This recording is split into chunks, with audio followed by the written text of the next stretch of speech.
네, 반갑습니다. 여러분들. 단타수장 전문가입니다. 자, 우리 지난주 금요일날 미국장이 물론 장 막판에 좀 말아 올리기는 했지만 그래도 빅스 지수도 상당히 좀 큰 폭으로 상승 마감을 했고 미국장도 그래도 나름 좀 큰 폭의 종가 기준으로도 꽤나 큰 폭의 하락이었고요. 그 다음에 주말 동안에 또 우리 막 찰리 먼 것인가요? 뭐 비트코인부터 해서 주식시장부터 해서 뭐 버블이 심하니 IT 버블보다 뭐 크니 그리고 또 뭐 비트코인은 아예 없었어야 된다 뭐 이렇게까지 이야기를 하면서 전반적으로 그러니까 위험자산 시장을 갖다가 분위기를 너무 어둡게 만들어 놓고 아주 똥을 퍼부어 버렸습니다. 자, 굉장히 큰 폭으로 공포감을 조성을 시켰는데 그에 비해 우리나라 시장 굉장히 오늘 선빵을 했고요. 월요일 출발을 아주 산뜻하게 시작하고 있습니다. 자, 최근에 여러분들께 계속 말씀드렸다시피 반도체에 집중을 해라라고 말씀을 드렸고요. 참고로 삼성전자 하이닉스 중심으로도 최근에 계속 밑에서부터 고개를 좀 들다 싶으면 이건 아니다. 기다리세요. 아직 지금 대세 흐름 아닙니다. 그리고 또 한번 돌면 아닙니다. 기다리세요. 계속 제가 여러분들 긋고 말렸어요. 아니 삼성전자 이제 오르는데 왜 못 사게 하는 거야? 자꾸 그러실 텐데 말렸습니다. 그러다가 바짝 최근 이번에 상승해 여러분들 괜찮습니다. 이번에 해보세요. 이번 하락 동안 이번에 음봉을 띄는 하락 동안 반도체 준비하세요. 반도체입니다. 메타버스 NFT 게임이 조정 나오면 반도체가 올라요. 반대로 저쪽이 내리면 이쪽이 오르고 이쪽이 내리면 저쪽이 오른다. 계속해서 시속 게임을 보일 것이다. 그러면 여러분들이 반도체 준비가 안 되신 분들은 어떻게 해야 된다? 메타버스 게임들이 지난주에 낙폭이 일시적으로 컸을 때 그 다음날 기술적 반등이 나타난다고 양봉을 띄면 그때 반도체 섹터가 음봉을 뛸 것이다. 마지막 기회니까 사라. 이렇게까지 디테일하게 다 말씀을 드렸습니다.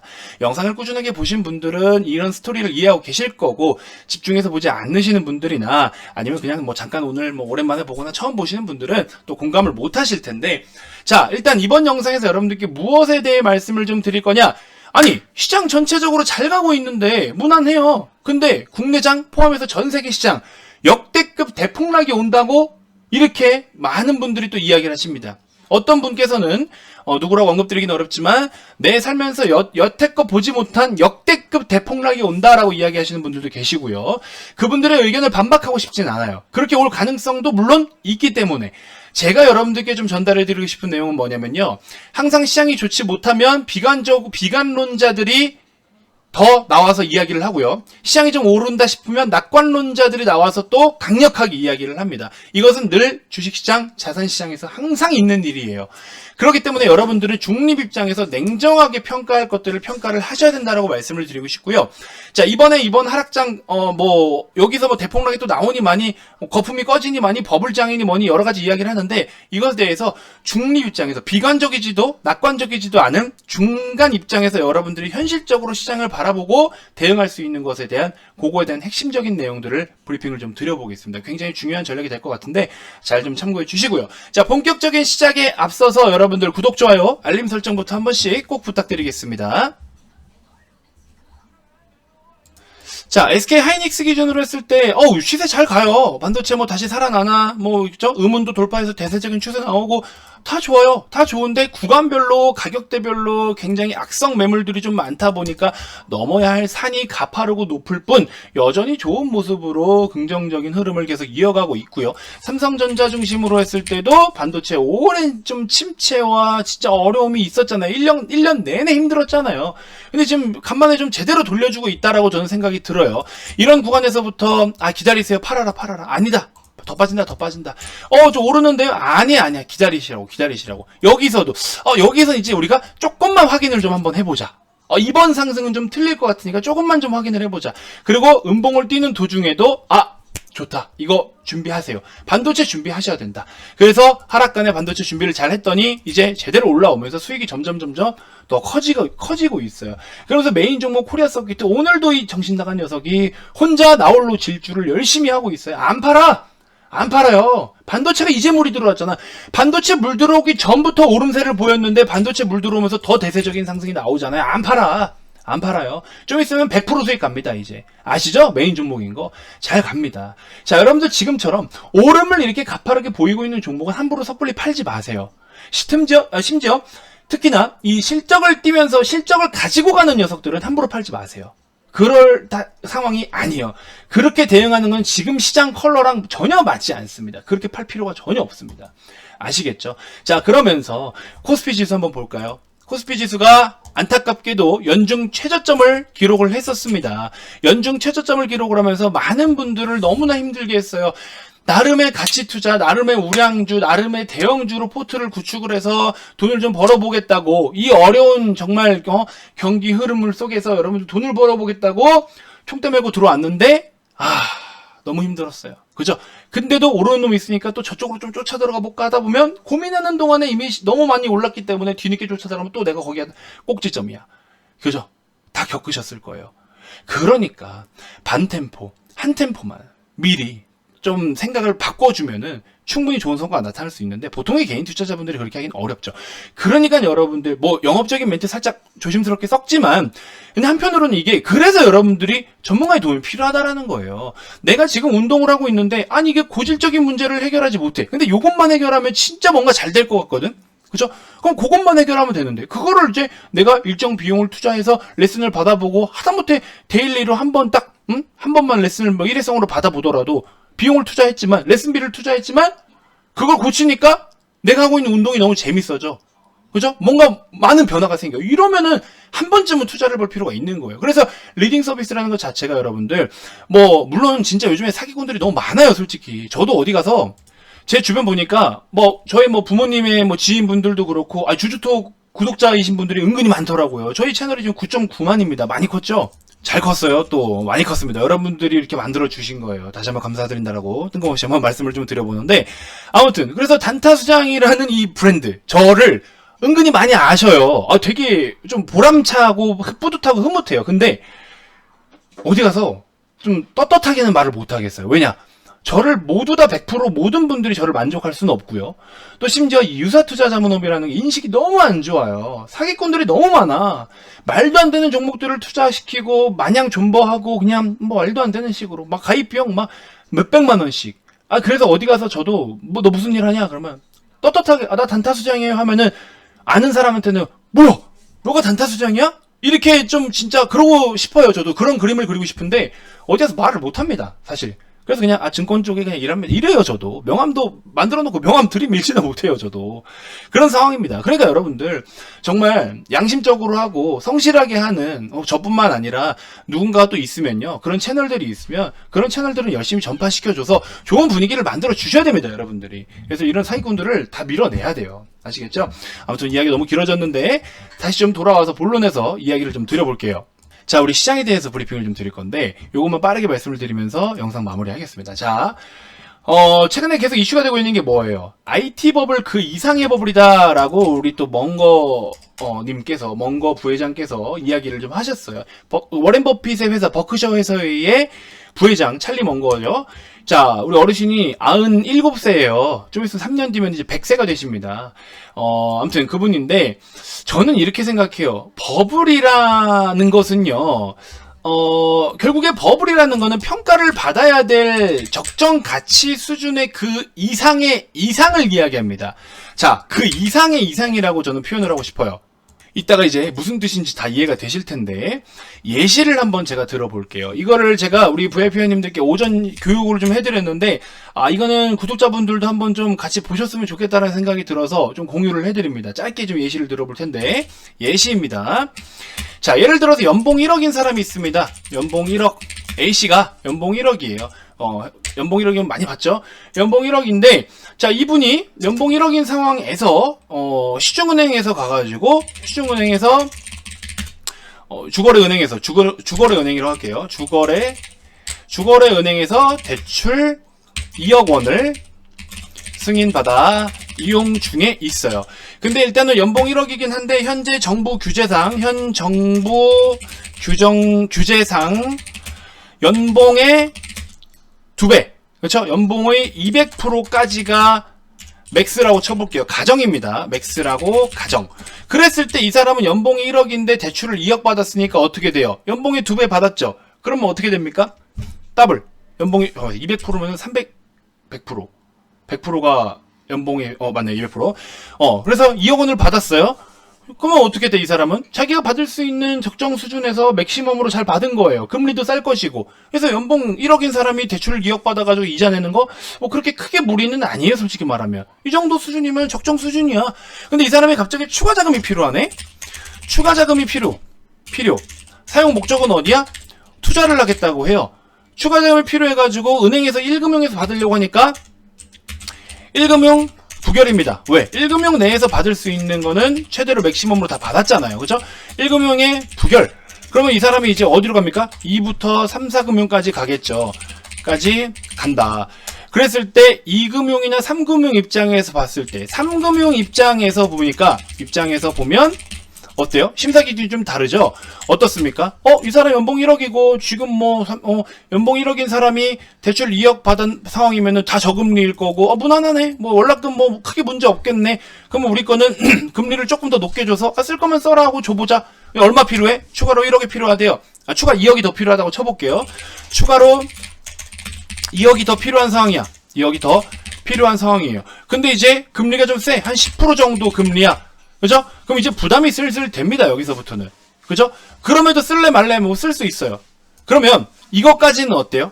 이것까지는 여러분들 이제 상황을 이제 예시를 들어드릴 건데, 무슨 예시를 들어드리는 거냐면은, 자, 적정 밸류, 그 다음에 이제 프리미엄, 그냥 버블, 이거를 구분해드리는 예시를 들어드리는 거예요. 일단 쭉 스토리를 한번 들어보세요. 자, 그럼 반대로 연봉 1억인 사람, 똑같이 이제 연봉 1억인 사람인데 두 번째 플랜입니다. 두 번째 플랜인데, 주거은행에서 똑같이 대출 2억을 받아서 이용을 하고 있고요. 여기서 이제 1번 플랜, A 플랜, 추가 자금이 필요해가지고 3금융, 4금융까지 가서 이렇게 한 상황인 거죠. 근데 이제 B 플랜은 뭐냐면 상황이 좀 틀려요. 연봉 1억인 사람이 대출 2억 원 갖고 있는 거 똑같아요. 근데 이제 승진을 할 거야. 앞두고 있다. 근데 승진 플러스 회사 지분까지 받아버리네. 까지 받아. 그러면 임원이 돼버려. 그래서 지금 내가 연봉이 1억인데 내년부터 연봉이 3억으로 오른다. 갑작스럽게 막 확 이렇게 된 거예요. 잘 됐어. 그래서 연봉 3억이야. 근데 기존에 대출 2억이죠. 2억 보유 중이죠. 그래서 대출을 2억을 보유를 하고 있는 상황인데, 내년에 승진하시나요? 축하드려요. 그래서 자금이 추가적으로 필요하시면, 저희 지금 시중은행에서, 어차피 내년에 승진하시고, 지분도 이미 받으시고, 임원으로 승진하는 게 확정되셨기 때문에, 요것만 증빙해 주시면은, 필요하신 자금 추가적으로 2억 더 드릴게요. 그죠? 추가적으로 2억 원을 시중은행에서 대출 가능해요. 그죠? 잘 보세요, 이제. 자, 봅시다. 여러분들이 단순하게 놓고 보더라도, 자, 주거래은행에서 대출 2억 원 받았어. 여기까지는 어때요? 적정 밸류라고 평가를 할 수 있겠죠. 그 사람이 받고 있는 연봉 대비 적정 수준에서 너무 오버되지 않은 수준에서 대출을 받아서 잘 이용을 하고 있어요. 그죠? 여기까지는 어떻게 돼? 이거는 적정 밸류라고 볼 수가 있어요. 그죠? 그러면 여기는 보시면 연봉 1억인데 승진을 앞두고 있는 상황이고 회사 지분까지 받아가지고 임원이 돼서 내년에 연봉 3억까지 올라. 그럼 미래 가치예요. 그죠? 미래 가치야. 연봉 3억이라고 하는 거는 미래 가치예요. 앞으로 이 사람이 벌어들일 돈인 거잖아요. 연봉 3억, 미래 가치를 땡겨서 내가 지금 필요한 거 알겠어 해가지고 시중은행에서 기준에 받고 있던 저금리 그대로 해서 2억 원을 더 받아요. 이렇게 해서 대출이 4억이 생긴 사람과 여기서 추가적으로 2억을 받아가지고 승진 없이 1억인 상황에서 이렇게 고금리 추가적으로 2억 원. 그죠? 느낌이 오시나요? 얘는 뭐예요, 그러면? 얘는 이제 버블이라고 볼 수가 있겠죠.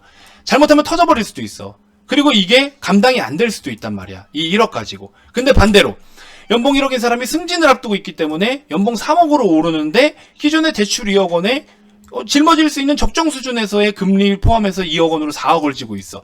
적정 수준에서의 4억과 무리해서 받은, 늘어나는 건 없는데 무리하게 대출만 늘린 이 4억은, 그죠? 이거는 프리미엄이라고 볼 수 있고 이거는 버블이라고 볼 수 있다라는 거죠. 무슨 느낌인지 알겠나요?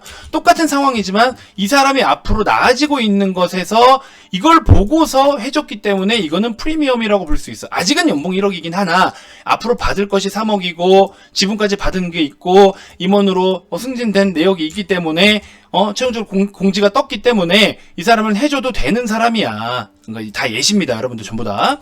그러니까 요거는 이 사람이 괜찮아 해서 무리 없이 7명에서 내주는 거예요. 그러니까 대출은 늘었지만 똑같이 2억은 늘었지만 이런 경우와 이런 경우는 뭐가 달라요? 얘는 버블이라고 우리가 위험을 담보로 잡을 수 있는 거고 얘는 프리미엄이라고 우리가 가정을 할 수가 있다. 이렇게 해서 무리하게 했는데 이 투자 목적인데 갑자기 투자가 빠갈났어요. 투자가 갑자기 깡통 찼어. 2억 다 날렸어. 어떻게 돼요 이거? 1억인 사람이 이거 다 고금리에다가 2억을 추가로 빚진 거가 다 하려고 하면 벅찹니까 안 벅찹니까? 그래서 갑자기 파산하네? 회생해버리네? 돈 받아요 못 받아요? 못 받죠? 어떻게 돼? 버블이 터진 거죠. 근데 반대로 이 사람은 어때? 이미 이자가 싸기 때문에 그리고 이미 연봉도 올랐기 때문에 3억 원에서 대출 4억 원에 대한 이자 내는 거 충분히 커버가 돼. 물론 만약에 여기서 투자를 망했어도 사실 은행 입장에서 돈을 빌려준 입장에서는 이거를 버블로 취급을 하지 않을 수 있는 수준이에요. 그죠? 충분히 자기가 낼 수가 있다라는 거죠. 이런 느낌이다라는 거예요. 그래서 지금 다시 돌아와서 결론은 뭐냐? 현재 시장에서 지금 평가를 하고 있는 거. 결국에 시장에서 증시에서 버블이라고 논하는 수준은 일단 첫 번째 대표적으로는 뭐냐면요. 여러 가지들이 있겠지만 우리가 지금 최근 가파르게 코로나 때문에 여러 가지 정책들을 투입하고 유동성을 투입을 하면서 부채가 좀 상당히 많아졌죠. 전 세계적으로 부채가 많아졌어요. 부채 급증 대비 성장률이 성장률이 부진하다라는 거죠. 돈은 많이 벌고 있고 부채는 많이 늘어나고 그러니까 돈은 많이 벌고 벌기도 벌었어요. 근데 지금 여러분들 성장을 엄청 고성장을 했다라고 자꾸 이야기를 하는데 코로나 이전의 수준이 이 정도였으면요. 코로나 때문에 무너졌고요. 기저효과로 인해서 2021년이 이렇게 성장을 보인 거고요. 그리고 지금 다시 약간 이런 상황인 거예요. 이 하락을 더 이상 하락이 보이지 않으면서 이 정도 수준을 지켜줘야 되는 상황이에요. 근데 이제 결국 따지고 보면 여기서 이만큼 올라온 셈인데 코로나 때문에 언더슈팅 이후에 높은 슈팅이니까 여기 대비 여기 이래서 경제 성장이 굉장히 지금 높게 이루어졌다라고 시장에서 평가를 하고 있지만 사실상 그런 건 아니다. 그래서 지금은 요만큼 레벨에서 우리 경기 흐름과 경제 레벨이 이만큼을 지켜내주는 게 가장 중요하다라고 저는 생각이 들어요. 더 뺐을 때는 좀 더 위험할 수도 있는 거고. 왜? 이 부채, 현재 만들어낸 부채는 이 정도 레벨에서의 적정 수준의 부채야 라고 지금 시장에서는 이야기를 하고 있어요. 이거를 지켜내줘야 됩니다. 그러면 이걸 지켜내는 방법은 딱 둘 중에 하나겠죠. 결국에 부채를 다 감당하지 못하면 폭탄을 맞고 버블이 터져버리는 거고, 반대로 기업들의 성장이 가파르게 이루어지면서 어닝이 살아나 부채 비율을 낮추는 방법 하나 있죠. 부채 비율이라는 건요. 보통 국가들이 한 국가의 부채 비율을 이야기할 때 GDP 대비해서 부채를 이야기를 합니다. 그러면 이 GDP가 높아지면 부채 비율은 똑같은 부채라고 했을 때 어떻게 돼요? 다운이 되겠죠. 근데 반대로 부채는 계속 유지가 되고 있는데 GDP가 하향 조정돼. GDP가 다운돼. 그럼 어떻게 돼? 부채 비율이 높아지겠죠.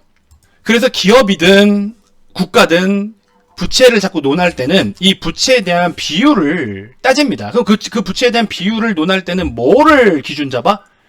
앞에 기업의 성장 혹은 GDP에 대해서. 그럼 우리는 지금 열심히 기업들이 성장을 해가지고 올라와요. 기업들이 고성장을 보여. 그러면 현재 갖고 있는 부채 비율이 낮아지기 때문에 이걸 버블이라고 논할 수가 없다라는 거예요. 지금은 이 성장과 앞으로 약간 꺾여 내려오고 있는 상황이죠. 구부러져 있는 상황이잖아요. 경제 전망치가. 그러다 보니까 부채 비율을 높게 측정할 수밖에 없고 높게 데이터가 나오다 보니까 물이 돼서 어쩔 수 없이 너무나 지금은 버블이라는 이야기가 나오고 있다. 그래서 여러분들이 냉정하게 보셔야 되는 건 뭐냐? 지금 당장 버블이라고 논하지 마세요. 왜냐? 우리나라는 좀 다소 좀 어렵긴 한데 아직은 미국 기준으로 했을 때 시가총액 1위부터 10위까지만 놓고 보더라도 100% 제조업만이 시총 비중을 차지하고 있지 않습니다. 지금은요 AI 시대고 IT 산업이고 인터넷 시대고 플랫폼 시대예요. 플랫폼 기업들도 몸집을 정말 많이 키워가고 있고 우리나라만 보더라도 최근까지만 하더라도 메타버스 NFT 게임주들이 그런 움직임 때문에 강세를 보였어요. 그렇기 때문에 우리나라의 이익 전망치가 축소가 되고 원자재 가격이 폭등, 공급난, 수출 물류 대란 그러니까 삼성전자 하이닉스 중심으로 크게 큰 폭으로 빠졌지만 상대적으로 카카오는 뭐예요? 안 빠졌어요. 왜 안 빠져? 제조업이 아니잖아요. 그죠? 비제조의 플랫폼이나 이런 기업들이 지금 이미 우리나라의 GDP 중에서 24%, 25% 정도가 제조업이 차지하고 있는 매출 비중이었어요. 전체 우리나라 GDP의 25% 정도가 작년 기준으로 했을 때 제조업이었다고요. 근데 비제조가 24% 정도는 됐는데 이제 비제조가 제조업을 제끼고 올라가려고 시도를 하고 있어요. 그 말은 뭐냐? IT 플랫폼. 왜 우리가 IT 강국 이런 말이 자꾸 있겠어요. 그죠? IT 닷컴 버블 닷컴 버블 IT 버블 어제 멍거가 얘기했죠. 아마존이요, 여러분들 상폐당할 뻔한 종목이에요. 미국에서 아마존이 그때 저기 닷컴 버블 때 상장 폐지당할 뻔한 종목이에요. 지금 시총 어디가 있습니까? 무슨 말인지 알겠죠? 결론은 그러면 그렇게 버블이 생겼다. 진짜 만약에 버블이다. 그럼 버블은 터지면 돼요. 풍선, 여러분들 풍선으로 뭔가 막 만들려고 해요. 여러분들 막 저기 뭡니까 뭐 가게 오픈해가지고 이게 풍선으로 빠글빠글해서 이렇게 문을 만들려고 해. 근데 풍선 한 1000개가 필요해. 만들다가 풍선 터질 수도 있지. 그럼 다시 불면 돼요. 그죠? 근데 풍선이 터질 때 누군가는 지나가다가 놀라거든. 근데 재수없게도 누가 지나가다가 놀라서 갑자기 거기서 넘어져 막. 그리고 어디 깨지고 다쳐. 내가 물어줘야 되거든요. 그죠? 물론 그런 상황이 거의 없겠지만 그런 것처럼 풍선이 터져. 버블이 터져. 그러면은 다시 불면 되거든요. 뭐 우리나라 안 그랬습니까? IMF 때 전 종목 하한가 가고 코스피 뭐 200대, 300대 지금 어디 와 있어요? 3000포인트 가까이 와 있죠. 항상 대폭 큰 위기는 결국에 기회는 되는 건 맞아요. 하지만 이렇게 빠진다라고 했을 때 그거를 초입에 알고 빠르게 잘라내는 사람이 그 다음에 더 큰 기회를 잡는 거긴 해요. 혹은 현금을 너무 많이 갖고 있거나 혹은 신규로 들어오는 사람. 바닥에서 이 하락을 그대로 느끼는 사람은 물론 나중에 좋은 결과가 나오긴 나오겠지만 조금 제일 힘든 상황인 거고. 그래서 버블이 온다? 쫄지 마세요. 버블이 와서 대폭락이 오면요, 죄송하지만 전 더 좋을 것 같아요. 작년 보셨잖아요. 2020년도. 그죠? 그런 상황들이 올 수 있다. 버블이라고 해서 겁먹지 마세요. 주식시장 문 안 닫습니다. 아시겠죠? 상장 폐지당할 뻔한 종목이 전 세계의 시가총액 10순위 안에 들어오는 종목이 되어 있기도 하고요. 그런 버블을 딛고. 그래서 버블이라는 거에 대해서 시장에서 자꾸 어둡게 이야기를 하는데 버블이 안 온다라고 말씀을 드리는 건 아니에요. 우리 기업들이 어떻게 성장을 보여주냐에 따라서 정말 버블이 터져서 올 수도 있고 안 올 수도 있지만 터진다 한들 우리는 과거 뭐 리먼 브라더스 사태 때부터 IMF 우리나라 외환위기부터 뭐 9.11 테러 때도 물론 있었고 여러 가지, 그렇죠? 미국도 부채 한도 협상 뭐 부결 되니 뭐니 할 때 S&P 500 막 반토막 나고 신용등급 강등되고 했을 때 다 작살났었죠. 지금 어디 와 있어요? 매년 역사적 신고가를 지금 기록을 하고 있어요. 최근 12년 동안 미국 시장은. 그죠? 그런 식으로 올라옵니다. 골이 깊을수록 오름폭도 더 큰 거예요. 쫄지 마시고요. 그런 상황이 오면 오는 대로 대응하면 돼요. 부채 비율이 많아가지고 결국 터졌다? 그럼 부채가 터졌으니까 적정 수준만큼 그거 감당하고 다 두드려 맞으면 그 다음 좋은 길로 가면 되는 거라고. 쫄지 마세요. 아시겠죠?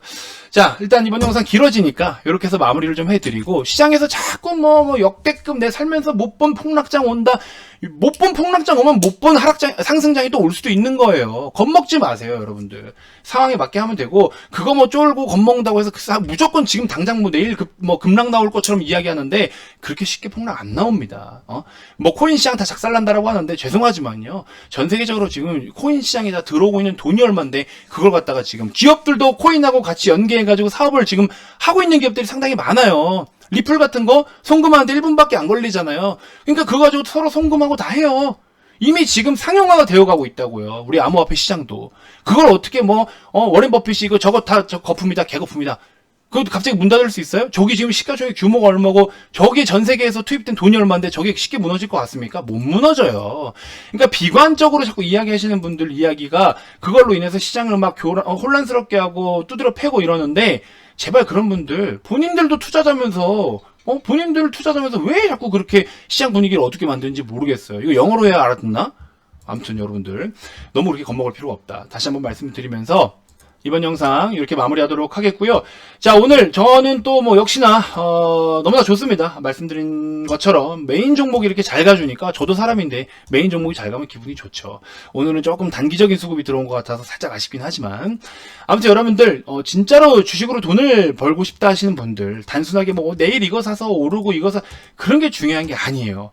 진짜로 여러분들의 계좌의 총 평가 금액을 불릴 수 있는 그 방법들과 전략들과 종목들까지도 다 판을 깔아 드릴 테니까 한번 우리 같이 22년을 준비하실 분들은요, 지금부터 와서 저랑 한번 같이 하나씩 세팅을 좀 해보셨으면 좋겠습니다. 그런 의미로 여러분들 지금 이번 영상에만 제가 게릴라를 한 번 더 이렇게 이벤트를 진행합니다. 왜냐? 영상 끝까지 봐주신 분들께, 영상이 이렇게 긴데 이 영상 끝까지 봤다라는 것 자체가 저로서 너무나 감사한 일이에요. 그래서 여러분들 이 영상을 끝까지 보신 분들을 위해서 일부러 여기 뒤에다가만 언급을 드리는 거예요.